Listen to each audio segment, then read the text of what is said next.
Бастай беріңдер деме. Мгм. Дайын бастай берсеңіздер. Егер баста. Қош кіші мадияр. Сәлеметсіздер ме? Менің есімім Омар Мадияр, математика пәні мұғалімімін.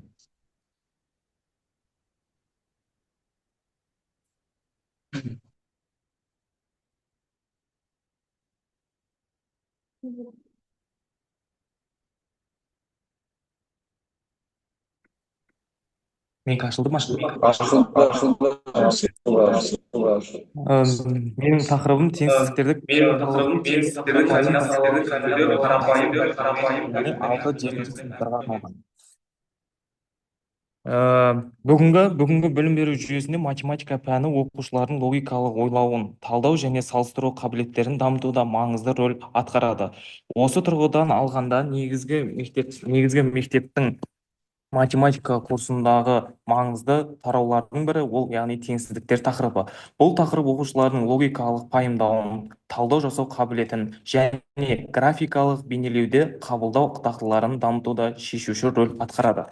Алайда 6-7 сынып оқушылары үшін теңсіздіктерді шешу және оның нәтижесін сандар жиыны түрінде ұғыну абстрактілі сипатта болып келеді. Оқушылар көбіне теңсіздік шешімдерін сан аралықтарымен байланыстыруында, әсіресе қатаң және қатаң емес теңсіздіктерді айырмашылығын визуализациялауда қиындықтарға тап болады. Сондықтан теңсіздіктерді координаталық түзуде кескіндеудің қарапайым әрі тиімді тәсілдерін меңгеруді бүгінгі таңда әдістемелік құрғыда өте өзекті. Теңсіздік дегеніміз не? Теңсіздік екі өрнектің бірін-бірінен үлкендігін немесе кішілігін көрсететін математикалық өрнек. Яғни мысалда x үлкен 3-тен, y кіші немесе тең 5-тен бұл өрнектің қандай сандар жарамды екенін шектейді. Яғни қолданылуы өмірде уақыт, ақша, ұзындық шектеулері сияқты шынайы есептерді пайдаланады. Теңсіздік тақырыбы негізгі мектеп математика курсындағы күрделі бөлімдердің бірі. Яғни практика көрсеткендей, оқушылар теңсіздік белгілерін шатастырады, шешімін сан түзуінде көрсету барысында қателіктер жібереді және интервал ұғымын қабылдауында қиындықтарға тап болады. Бұл жағдай көбіне теңсіздікті формальды ережелер мен күрделі алгоритмдер арқылы оқытуда нәтижесінде туындайды. Осы әдістемелік құралда теңсіздіктерді координаталық түзуде меңгерудің қарапайым әрі интуитивті тәсілі ұсынылады. Яғни әдістің негізгі идеясы теңсіздіктің белгісін сан аралығы ретінде емес, бағыт ретінде қабылдау. Яғни тірек нүктені координаталық түзуде белгілеп, теңсіздіктің белгісінің бағытына сәйкес сызық жүргізу арқылы шешімінің қай жақта орналасқанын көзбен көру мүмкіндігі беріледі. Бұл тәсілде ашық немесе бояулы нүктелерді қолдану міндетті емес, басты назар сызықтың бағытына аударылады. Жұмыста теңсіздіктердің яғни бұл жерде бір мысалды қарап өтетін болсақ, x кіші немесе тең 2-ден. Яғни координаталық түзуде белгілеген кезде оқушыларға ұсынылып отырылған әдіс, яғни теңсіздікті бағыт белгісі ретінде қолдану.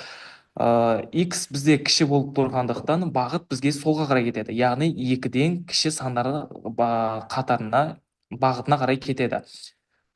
Бізде жұмыста теңсіздіктердің оқытудың теориялық негіздері қарастырылып, координаталық түзудің көрнекі құрал ретінде маңызы ашылды. Яғни сонымен қатар тірек нүкте мен сызық бағытына сүйенген алгоритмдер оқушылардың типтік қателіктерін болдырмау жолдары және практикалық тапсырмалар жүйесі ұсынылды. Әдістемелік ұстанымдар сабақта қолдануға ыңғайлы және оқушылардың белсенді әрекеті бағытталған. Зерттеу нәтижесінде бағытқа негізделген әдістің оқушылардың логикалық ойлауын дамытуға, теңсіздіктерді тез әрі дұрыс шешуіне, сондай-ақ координаталық түзуді еркін қолдануына ықпал ететін анықталды. Ұсынылған сабақ үлгілері мен бағалау жүйесі мұғалімдерге оқу процесін тиімді ұйымдастыруға мүмкіндік береді. Практикалық жаттығу x үлкен минус 1-ден, екіншісі x кіші немесе тең 4-тен. Координаталық түзуде көрсетілген, бағыты көрсетілген, және де координатада біріншісінде минус 1 мен 4-тің аралығы бізде шығады екен. Яғни теңсіздерді координаталық түзуде меңгерудің пайдасы: математикалық ойлау дамиды және логика күшейеді. Графиктер мен интервалдарды түсінуі жеңілдейді. Күнделікті өмірдегі шектеулерді модульдеуге көмектеседі. Қорытындылай келе, бұл әдістемелік құрал негізгі мектептің математика курсында теңсіздер тақырыбын оқытуда практикалық тұрғыдан құнды материал болып табылады, және де мұғалімдердің күнделікті сабақ тәжірибесінде қолдануға ұсынылады.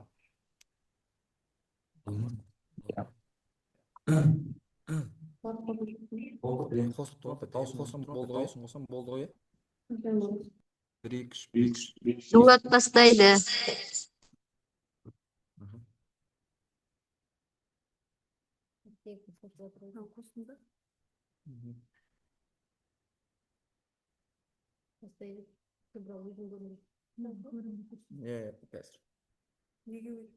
Dağılsın çıktır mı?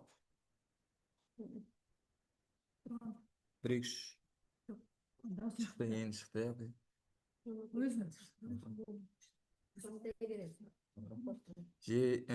Bismillah, саламатсыздар ма? Жеке және командалық спорт түрлерін оқытуда инновациялық тәсілдер.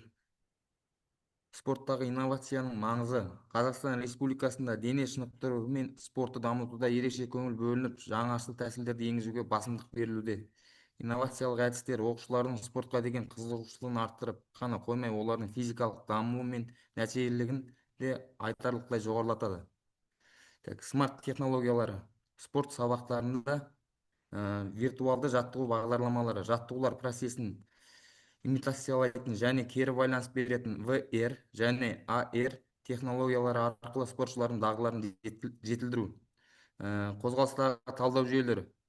Сенсорлық құрылғылар арқылы, арнайы бағдарламалар арқылы спортшының қозғалысын нақты уақытта талдау және қателерді түзету. Интерактивті платформалар.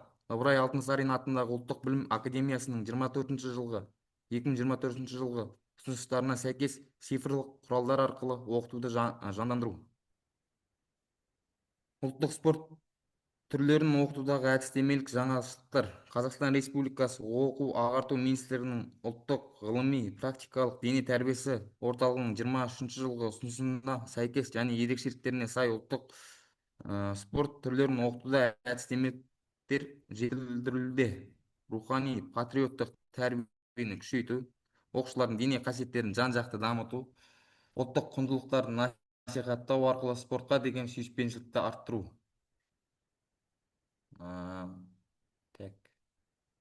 Бізде ойын әдісі арқылы оқыту инновациясы. Олар 3 топқа бөлінеді: шығармашылық дамыту, қозғалыс дағдыларын жетілдіру, командалық ынтымақтастық. Бізде шығармашылық дамытуға тоқталатын болсақ, балалардың шығармашылық қабілетін дамытуға арналған арнайы ойындар мен жаттығулар арқылы спорттық дағдыларды меңгеру. Екінші, қозғалыс дағдыларын жетілдіру. Ойын арқылы қозғалыс дағдыларын жетілдіру, жылдамдық, ептілік және дәлдік қасиеттерін дамыту. Үшінші, командалық ынтымақтастық. Выготский мен басқа да ғылымдардың зерттеулеріне негізделген ойынның дамытушылық рөлдерін қолдана отырып командалық жұмыс пен ынтымақтастықты нығайту. Келесі, командалық спорттағы инновациялық тәсілдер. Бізде командалық спорт түрлерінің оқытуда инновациялық топтық жұмыстың тиімділігін арттыруда және спортшылар арасында байланысты нығайтады. Топтық жаттығуларға коммуникация мен көшбасшылық дағдыларын дамытуға арналған жаңа бағдарламалар, қашықтықтан және гибридті форматтағы жаттығулар енгізу арқылы білім алушылардың оқу процесіне қатысуын кеңейту. Спорттық жарыстардағы циклдық платформалары ұйымдастыру тәжірибесі бұл қатысушылар мен жанкүйерлер үшін жаңа мүмкіндіктерді ашады. Жеке спорт түрлерін оқытудағы жаңа әдістерге тоқтала кетсек, мобильді қосымшалар жеке жетістіктерді бақылау және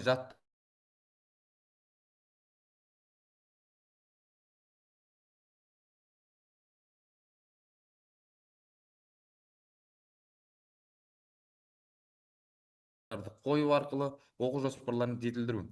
Инновациялық жаттығулар әдісі жүгіру, жүзу, гимнастика сияқты жеке спорт түрлеріне жаңа жаттығу әдістерін енгізу. Так, бізде сұрақтар мен пікірлер. Байланыс, қосымша ақпарат пен әдістемелік материалдар алу үшін бізбен байланысыңыз. Біз сіздің сұрақтарыңызға жауап береміз, дайынбыз. Так, қорытындылайтын болсақ, спорт оқытуда инновациялық әдістер пайдалану арқылы спортшылардың шеберлігін арттыруға, олардың физикалық және психологиялық дайындығын жақсартуға мүмкіндік бар. Бұл құрал жаттықтырушылар мен дене шынықтыру мұғалімдеріне арналған практикалық ұсыныстарды қамтиды. Бұл бағдарлама жеке және командалық спорт түрлерінің оқытудағы инновациялық әдістері қолданудың тиімділігін арттыруға бағытталған. Заманауи технологиялар пайдалану. Осымен біздің аяқталды, қорғалды. Назар аударғандарыңызға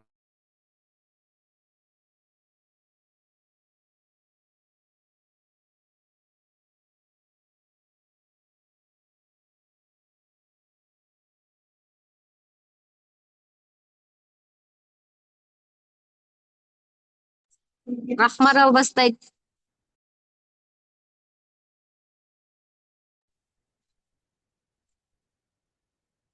Саламатсыздар ма? Бастай берейін ба?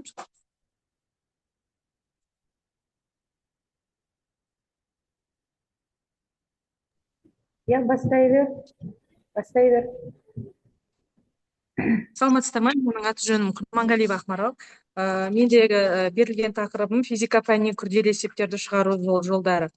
Ұсынылып отырған әдістемелік құрал 11-ші сынып бітіруші физика математика мамандығын таңдап отырған жас түлектерімізге ұсынылған жаңағы есептер. Бұл жерде тек өз пәнін тек оқып қана қоймай, бұл жердегі алып отырған білімін тереңдетіп, және оны ұсынылған есептерді олимпиадада немесе ұбт-да қолдануға болатын түсіндіріледі. Енді бұл бағдарламада оқушылардың физикадан күрделі есептерді шығаруда біліктілігін арттыруға бағытталған. Бағдарлама әртүрлі физикалық бөлімдерге қатысты есептер қарастырылып, олардың шешу жан-жақты және талданады. Сондай-ақ олимпиадалық және қолданбалы есептерді шешу әдістеріне ерекше көңіл бөлінеді. Бағдарламаны игеру барысында оқушылар күрделі есептерді шешудің тиімді әдістерін меңгереді. Физикалық құбылыстарын модельдеу және талдау дағдыларын дамытады. Логикалық ойлау қабілеттерін жетілдіреді. Ғылыми зерттеулер мен тәжірибелік есептерді дайындайды.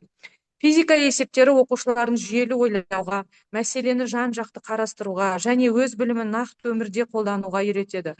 Осы бағдарламаның көмегімен оқушылардың физикада деген қызығушылығын арттырып, олардың білім деңгейін жоғарылайды деп сенеміз. Енді бағдарламамыздың мақсаты оқушылардың физикалық заңдар мен құбылыстарды терең түсінуін қамтамасыз етеді. Күрделі есептерді шешу дағдыларын қалыптастырады. Логикалық ойлау қабілеттерін дамытады. ұбт-дағы олимпиада және ғылыми жобалардағы дайындықтарын күшейте түседі. Міндеттері: физикалық құбылыстардың математикалық модельдеу әдістерін меңгерту, әртүрлі бөлімдер бойынша күрделі есептерді шешу дағдыларын жетілдіру, механика, электродинамика, термодинамика, оптика, кванттық физика, электростатика, тағы да басқа бөлімдер бойынша. Физикалық есептерді шешудің аналитикалық, графикалық және эксперименттік әдістерін қолдануға үйрету. Оқушылардың дербес ойлауға, ізденуге және зерттеу жұмыстарымен айналысуға ынталандыру. Бағдарламаның ерекшеліктері: есептерді шешудің әртүрлі әдістерді аналитикалық, графикалық, тәжірибелік, олимпиадалық және стандарт емес есептерді талдау. Қолданбалы физика және шынайы өмірмен байланыстыратын мысалдар. Заманауи технологиялармен есептеу құралдарын қолдану, сандық, модельдеу, компьютерлік есептеулер. Бұл бағдарлама физика пәнінің қызығушылығын жоғары оқушыларға олимпиадаға дайындайтын немесе күрделі есептерді шешу қабілеттерін дамытқысы келетіндерге арналған. Оқу процесі барысында теориялық түсіндірмелермен қатар тәжірибелік тапсырмалар мен өзіндік жұмыстарға да көп көңіл бөлінеді. Енді бұл жерде ұсынылып отырған Бұл жерде ұсынылып отқан есеп екі нүктелік зарядтың өзара әсері. Яғни Кулон заңы бойынша бұл есепті талдау. Жаңа берілген зарядтардың мәндері және ара қашықтығы. Бұл жаңа қатаң коэффициентті қоса отырып, Кулон заңы бойынша есепті құрастырып және сол Кулон заңы бойынша шешу. Енді Кулон заңының формуласын пайдалана отырып, ертең қатаң коэффициент көбейтілген зарядтардың көбейтіндісін ара қашықтықтың квадратына бөлу. Бұл жерде есептің шарты екі нүктелік заряд берілген. Яғни осылардың арасындағы ара қашықтық берілген. Табу керек зарядтардың арасындағы күш және күштің бағыты. Бұл жерде енді жауабына келетін болсақ, зарядтардың таңбалары әртүрлі болғандықтан, яғни берілген кезінде біреуі минус таңба, біреуі плюс таңба болғандықтан, яғни екі заряд арасындағы күш бір-бірімен тартады, бір-бірін тартады. Яғни жауабы күш бағытты зарядтарын бір-бір тартады және шығарылған есеп бойынша жаңағы 0,216 ньютонды береді. Осымен менің жұмысым аяқталды. Назарларыңызға рахмет.